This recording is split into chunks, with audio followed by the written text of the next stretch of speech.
Capítulo 16. E dizia também aos seus discípulos: havia um certo homem rico, o qual tinha um mordomo. E este foi acusado perante ele de dissipar os seus bens. E ele, chamando, disse-lhe... Bom, aqui fala sobre o mordomo, né? Para você anotar aí no seu caderno. Então, mordomo é aquele que gerencia a casa e os servos, sendo responsável pelos bens do Senhor e pela educação dos seus filhos.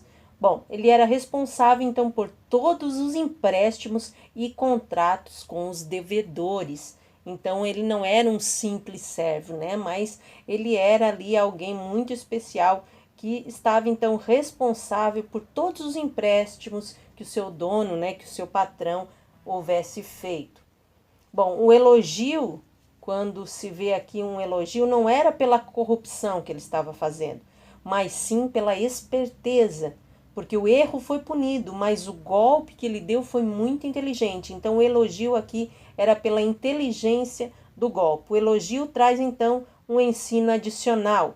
O ensino é que devemos usar as coisas para evangelizar. Aquilo que nos foi dado, aquilo que o Senhor nos deu para fazer, né? Nós somos mordomos do Senhor. Nós é que somos incumbidos de todos os contratos, né? Ou seja, de levar a palavra, de ajudar as pessoas a chegarem até Jesus. Que é isso que ouço de ti? Dá conta da tua mordomia, porque já não poderá ser mais meu mordomo. E o mordomo disse consigo: que farei, pois o meu senhor me tira a mordomia? Cavar não posso, de mendigar tenho vergonha. Eu sei o que hei de fazer, para que, quando for desapossado da mordomia, me recebam em suas casas. E, chamando a si cada um dos devedores do seu senhor, disse ao primeiro: quanto deves ao meu senhor? Ele respondeu: 100 medidas de azeite. E disse-lhe: toma a tua obrigação e, assentando-te já, escreve 50. Disse depois a outro: e tu, quanto deves? E ele respondeu: 100 alqueires de trigo. E disse-lhe: toma a tua obrigação e escreve 80.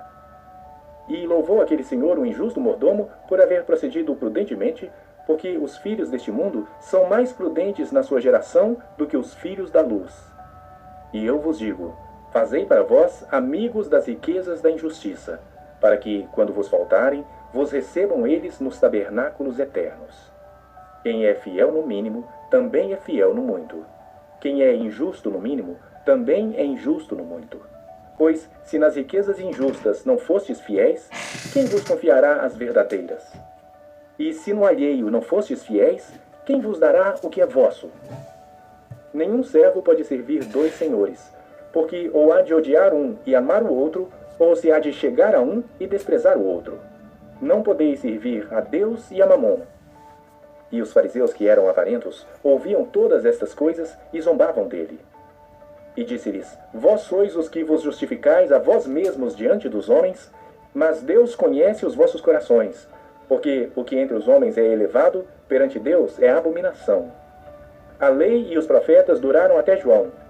Desde então é anunciado o reino de Deus, e todo homem emprega força para entrar nele. E é mais fácil passar o céu e a terra do que cair um tio da lei. Qualquer que deixa sua mulher e casa com outra, adultera. E aquele que casa com a repudiada pelo marido, adultera também. Ora, havia um homem rico, e vestia-se de púrpura e de linho finíssimo, e vivia todos os dias regalada e esplendidamente. Havia também um certo mendigo chamado Lázaro, que jazia cheio de chagas à porta daquele, e desejava alimentar-se com as migalhas que caíam da mesa do rico. E os próprios cães vinham lamber-lhe as chagas. E aconteceu que o mendigo morreu e foi levado pelos anjos para o seio de Abraão. E morreu também o rico e foi sepultado.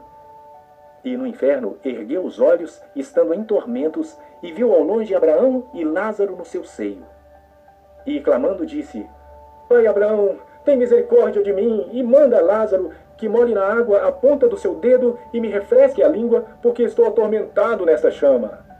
Disse, porém, Abraão: Filho, lembra-te de que recebeste os teus bens em tua vida, e Lázaro somente males? E agora este é consolado, e tu atormentado.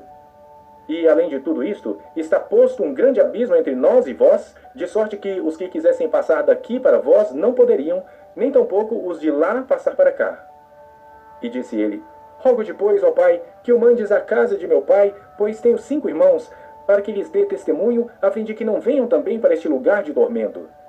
Disse-lhe Abraão: Tem Moisés e os profetas, ouçam-nos. E disse ele: Não, pai Abraão, mas se algum dentre os mortos fosse ter com eles, arrepender-se-iam. Porém ele lhe disse: Se não ouvem a Moisés e aos profetas, tampouco serão persuadidos, ainda que algum dos mortos ressuscite. Bom, essa passagem, né, do rico e o Lázaro, essa parábola, na verdade, só está registrada em Lucas, né, no Evangelho de Jesus Cristo, segundo escreveu Lucas. Bom, alguns dizem que essa história era realmente uma história real, outros já acreditam que não.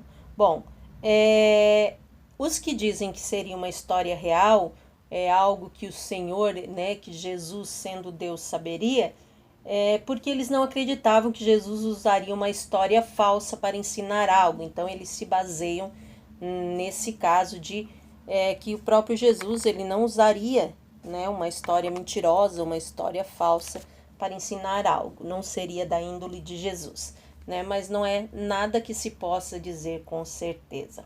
A parábola mostra que o destino final não pode ser mudado. Isso independente se for uma história real ou apenas uma história, uma fábula ou algo assim que Jesus estava falando, a moral é que o final não pode ser mudado, ou seja, a palavra do Senhor deve ser ouvida e obedecida enquanto há tempo. Bom, queremos encerrar então mais este capítulo, desejando que Deus abençoe a sua casa, a sua vida, a sua saúde, o seu ministério, em nome de Jesus.